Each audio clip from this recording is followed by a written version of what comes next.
उत्तर प्रदेश के एक छोटे से गांव भैरवपुर में एक लड़का रहता था। नाम था छोटू। उम्र केवल 12 साल, लेकिन जीवन ने उसे उम्र से पहले ही बड़ा बना दिया था। उसके पिता नहीं थे और माँ दूसरों के खेतों में मजदूरी करके घर चलाती थी। छोटू पढ़ने में होशियार था, लेकिन गरीबी उसकी पढ़ाई के आड़े आती रहती थी। उसके पास किताबें नहीं थीं, जूते नहीं थे, लेकिन उसके पास एक सपना था।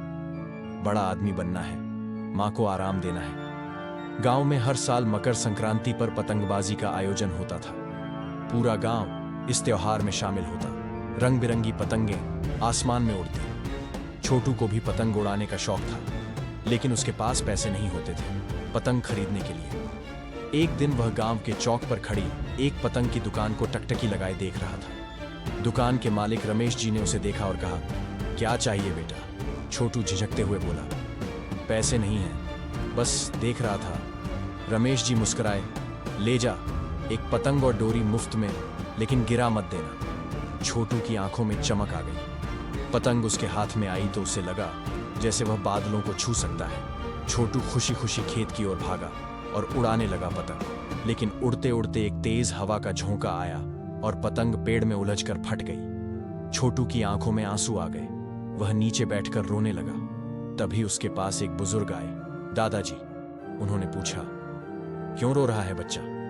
छोटू ने टूटी पतंग दिखाते हुए कहा, मेरी पतंग उड़ते उड़ते टूट गई, सपना अधूरा रह गया।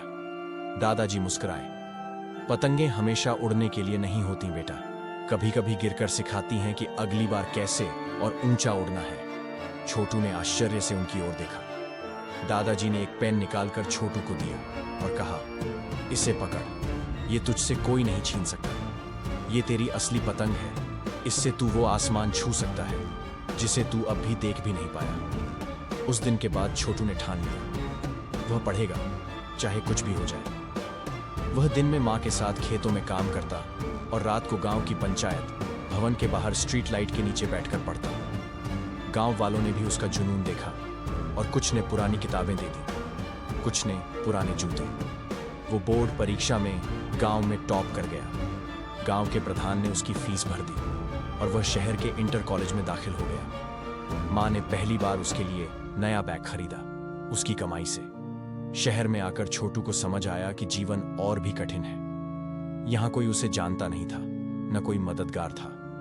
वह दिन में कॉलेज जाता और शाम को एक होटल में बर्तन धोता था। कई बार वह खुद से पूछता, क्या मैं सही कर रहा हूं? लेकिन फिर माँ का चेहरा और दादाजी का पेन उसे रास्ता दिखा देते। छोटू ने मेहनत नहीं छोड़ी। उसने स्कॉलरशिप हासिल की और इंजीनियरिंग कॉलेज में दाखिला पा लिया। वहां भी वह टिफिन बनाकर बेचता, बच्चों को ट्यूशन पढ़ाता और खुद पढ़ता रहता। उसका सपना धीरे धीरे आकार लेने लगा। 4 साल बाद जब उसने कॉलेज टॉप किया और एक मल्टीनेशनल कंपनी में जॉब पाई, तो उसकी माँ ने पहली बार आंखों में गर्व और संतोष दोनों देखा। एक दिन छोटू वापस अपने गांव आया। वह उसी दुकान पर गया जहां से उसने पहली पतंग ली थी। रमेश जी अब बूढ़े हो चले थे। छोटू ने मुस्कुराकर कहा, पहचानिए मुझे? रमेश जी ने गौर से देखा और कहा, अरे तू वही छोटू, पतंग वाला? छोटू ने हाँ में सिर हिलाया और उन्हें गले लगा लिया।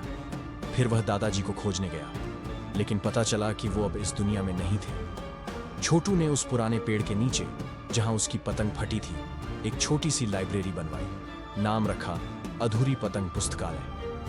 वहां गांव के हर बच्चे को मुफ्त में किताबें और पढ़ने की जगह मिलने लगी। छोटू ने कहा, मैं नहीं चाहता कि किसी और की पतंग अधूरी रह जाए। दोस्तों, ऐस कहानी से हमें यह सीख मिलती है कि हर टूटी पतंग, हर अधूरा सपना, अगर सही दिशा और मेहनत मिले तो वह एक नई उड़ान बन सकता है। छोटू की तरह अगर आप भी गिरने के बाद उठें, तो एक दिन आप भी आसमान को छू सकते हैं।